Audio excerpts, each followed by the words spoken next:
ఏనా ఏమైంది దబ్బుకుంటూ వస్తున్నారు? ఏమో తమ్ముడు, బండి రిపేర్ వచ్చింది. ఇక్కడ ఏదైనా మెకానిక్ సెట్ ఉందా? అయ్యో మెకానిక్ షాపా? మెకానిక్ షాప్ ఇక్కడెక్కడ ఉందన్నా? మీరు 4 కిలోమీటర్లు పోవాలి. ఓయమ్మా, 4 కిలోమీటర్లు దొబ్బాలా? నా కథ అయిపోయింది తమ్ముడు. ఉండండి, నేను మెకానిక్ నే, ఏమైందో చెక్ చేస్తాను ఒకసారి. బా దేవుణ్ణా వచ్చినా తమ్ముడు, అదేందో చూడట్లా. అన్నా ప్లగ్ పోయిందన్నా, కొత్త ప్లగ్ వేసుకోవాలి. నా దగ్గర ఒక ప్లగ్ ఉంది, బండిలో వేస్తున్నా. సరే వేసేయి తమ్ముడు. అన్నా అయిపోయిందన్నా, ఒకసారి చెక్ చేసుకోండి. చూస్తా తమ్ముడు.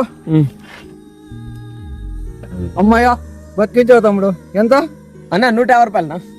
ఇది 150. 5 నిమిషాలు కూడా పట్టలేదు కదా తమ్ముడు, చాలా దోసుకుంటున్నావు నువ్వు. అన్నా నేను మీ దగ్గర ప్లగ్ తలిగించడానికి 1 రూపాయి కూడా తీసుకోలేదన్నా. ఆ ప్లగ్ తలిగిస్తే మీ బండి స్టార్ట్ అవుతుందని తెలిసిన నా అనుభవానికి ఆ ప్లగ్ అయ్యే ఖర్చుకు మాత్రమే నేను మీ దగ్గర డబ్బులు అడుగుతున్నాను. అయినా అన్న, మీ బండి స్టార్ట్ అవ్వనంత వరకు నేను దేవుళ్ళ కనిపించాను, స్టార్ట్ అవ్వగానే దోచుకునే వాళ్ళ కనిపిస్తున్నానా? చూడనన్నా, అవసరం తీరేదాకా ఇచ్చేది కాదన్న గౌరవం, అవసరం తీరిన తర్వాత కూడా ఇచ్చేది అసలైన మర్యాద. మీరు నాకు ఆ డబ్బులు కూడా ఇవ్వాల్సిన అవసరం లేదు, వెళ్ళండి అన్న. సారీ తమ్ముడు, ఇదిగో డబ్బులు తీసుకో. Thank you. ప్రస్తుతం చాలా మంది ఇలాగే ఉన్నారు. అవసరం ఉన్నప్పుడు విపరీతమైన రెస్పెక్ట్ ఇచ్చి అవసరం అయిపోయాక అసలు రెస్పెక్ట్ ఇవ్వడం లేదు.